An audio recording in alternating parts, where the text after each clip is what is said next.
નમસ્કાર દર્શક મિત્રો, આપ જોઈ રહ્યા છો કાનાબાર ન્યૂઝ રાજુલા. આવો જોઈએ રાજુલા શહેરના સમાચાર. રાજુલા શહેરમાં સુખનાથ મહાદેવ મંદિરે પરંપરાગત લોકોના સુખાકારી માટે આજે હવન યોજાયો.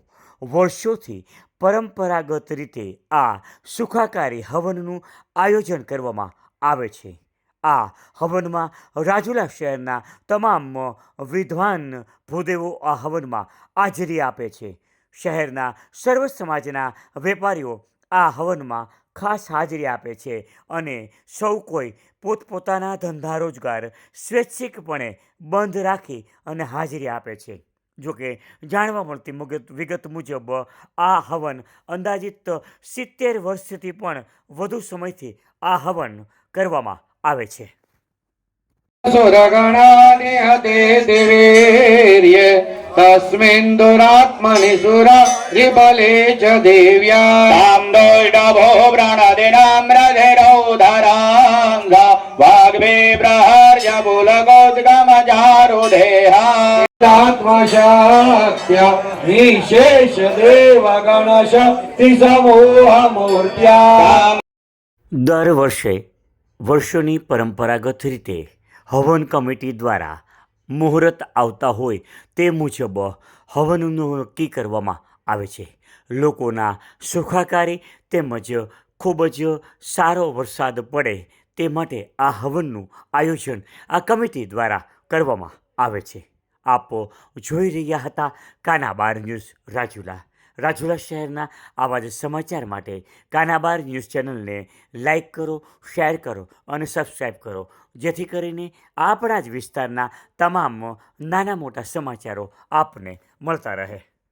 हरिः ओं जगदम्बार्पणमस्तु. पूर्णमदः पूर्णात् पूर्णमुदच्यते पूर्णमेव पूर्णमादाय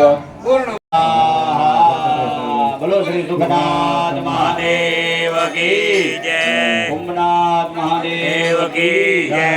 खोडियार मात की जय. આજનો હવન વિશ્વના કલ્યાણ માટે થાય છે અને લગભગ 70-80 વર્ષથી આ પરંપરા જળવાઈ રહી છે. વરસાદ આવે કે ન આવે, પરંતુ કુમનાથ અને સુખનાથ મંદિરના સાનિધ્યમાં વિશ્વના કલ્યાણ માટે આ પર્જન્ય યજ્ઞ થાય છે.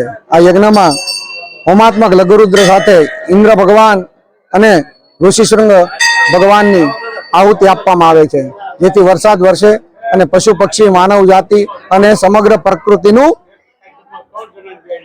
સંચાલન થાય અને સંરક્ષણ થાય. મલ્લિકાર્જુન બીજે ઓમ હર હર હર મહાદેવ. ત્રીજા શિવ કેદાર ગંગો તટરાજે શિવ ગંગો તટરાજે શિવ ઓમકાર રેવા તટરાજે ઓમ હર હર હર મહાદેવ. પંચમ પૂરબદૈ જનધવન ઘાંડે વનઘાંડે જાતા શિવનાગેશ્વર જાતા શિવનાગેશ્વર ધ્યાન ઘરે દંડે ઓમ હર હર દંપતિ દાગ્રે હર હરિલાસે જાગ્રે ભોળા ગંગા દુઘારતે ઓમ હર હર હર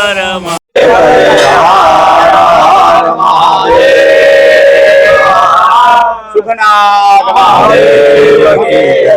ઓમનાથ મહાદેવ કી જય. પરશુરામ ભગવાન કી જય. યજ્ઞ દર વખતે દર સાલ પર્જન્ય યજ્ઞ એટલે કે વરસાદ માટે યજ્ઞ કરવામાં આવે છે અને દર વર્ષોથી આજે 70 વર્ષથી તો હું જોઉં છું કે રાજુલાની અંદર કુમનાથ મંદિરે, સુખનાથ મંદિરે એક વર્ષે કુમનાથ, એક વર્ષ સુખનાથમાં પર્જન્ય યજ્ઞ મહાજન અને ગામ સમક્ષ કરવામાં આવે છે. એનું સંચાલન અત્યાર સુધી મહાજનના સભ્યો કરે છે. બ્રહ્મદેવો ભૂદેવો બધા પધારે છે અને હોની રીતે સારામાં સારો યજ્ઞ કરે છે. અને દર વખતે ચોમાસા પહેલા કરવામાં આવે છે. આ વખતે જરાક કોઈ મુહૂર્તના હિસાબે રહી ગયું અને આજે શ્રાવણ મહિનામાં કરવાનું મુહૂર્ત આવ્યું. યજ્ઞ કરે છે એટલે વરસાદ અવશ્ય થાય છે. આ મારો અનુભવ છે. દર વર્ષે યજ્ઞ કરી અને વરસાદ અચૂક થતો હોય છે. વહેલા મોડો થાય, ઘણીવાર તે દિવસે યજ્ઞ કરવામાં થાય. એ રીતે દર વર્ષે હાલે છે અને આજે પણ આ યજ્ઞ વરસાદ પર્જન્ય યજ્ઞ કરવામાં આવ્યો છે. અસ્તુ. રાજુલામાં લગભગ 70-80 વર્ષથી વરસાદ અને લોકોની સુખાકારી માટે સોમનાથ અને સુખનાથ મહાદેવે પર્જન્ય યજ્ઞનું આયોજન મહાજન કમિટી દ્વારા કરવામાં આવે છે અને તેમાં સમાજના દરેક લોકો ભાગ લે છે. દરેક વેપારીઓ એમાં ફાળો આપે છે અને સરસ મજાનું કાર્ય થાય છે. ભાઈ શ્રી અમારા વડીલ એવા ભૂપતભાઈ સોનીના માર્ગદર્શન નીચે મારી જોડે સુરેશભાઈ સોની, બિપિનભાઈ વસુંધરા, કૃષ્ણકાંતભાઈ મહેતા, અનુભાઈ ઘડિયાળી, વાઘાભાઈ વગેરે મારી જોડે ફંડમાં જોડાયેલા અને ગામનો ખૂબ ખૂબ સહકાર મળેલ છે. અને ઠાકોરજી બસ આવી રીતે ગામને ખૂબ સુખ સમૃદ્ધિ આપે એવી અભ્યર્થના. જય શ્રી કૃષ્ણ.